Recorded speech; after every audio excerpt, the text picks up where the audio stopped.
Praise the lord. బాగున్నారా? నీ ప్రార్థనకు 3 విధాలుగా దేవుడు జవాబిస్తాడు. దేవుని బిడ్డ 3 రకాలుగా దేవుడు జవాబిస్తాడు. Yes, no, wait. నువ్వు అడిగిన కొన్నిటికి దేవుడు ఎస్, అవునుగాక, అవి వెంటనే జరిగించేస్తాడు. కొన్నిటికి నో నో నో, అవి నువ్వు జీవితంలో కోరుకోకూడదు అని నో చెప్తాడు. మరికొన్నిటికి వెయిట్, ఆగు ఆగు అని చెప్తాడు.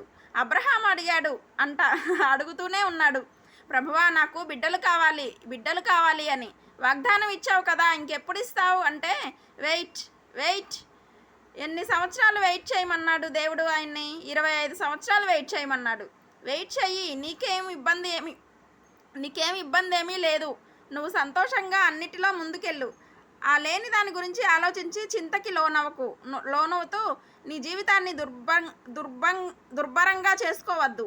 నా దాసుడైన అబ్రహామా, నీ బాధ్యతలు నిర్వర్తించు, నీ పనులు నిర్వర్తించు, నీ కుటుంబ జీవితాన్ని ముందుకు సాగించు. నేను ఇస్తానని వాగ్దానం చేశా కాబట్టి తప్పకుండా తగిన సమయంలో ఇస్తాను. ఆ యొక్క ఆలస్యం అనేది దేవుడు ఇక ఇవ్వడు అనే దానికి సాదృశ్యం కాదు, దాని అర్థం కానే కాదు. ఆయన ఆలస్యం చేస్తున్నాడు. వెయిట్, ఆగుము నా కుమారుడా అన్నాడంటే నువ్వు వెయిట్ చేయాలి. వెయిట్ చేసినప్పుడు అది తగిన సమయంలో నీకు ఇవ్వడం దేవుని ఉద్దేశం అయి ఉన్నది. కొన్నిటిని వెంటనే చేస్తాడు, కొన్నిటిని నో అంటాడు, వద్దు నీకు అది మంచిది కాదు అంటాడు. ఏది ఏమైనప్పటికీ కూడా మరి నీ ప్రతి ప్రార్థనలో కూడా దేవుని యొక్క ఉద్దేశాలు నెరవేర్చబడతాయి. దేవుని బిడ్డ, హల్లెలూయా.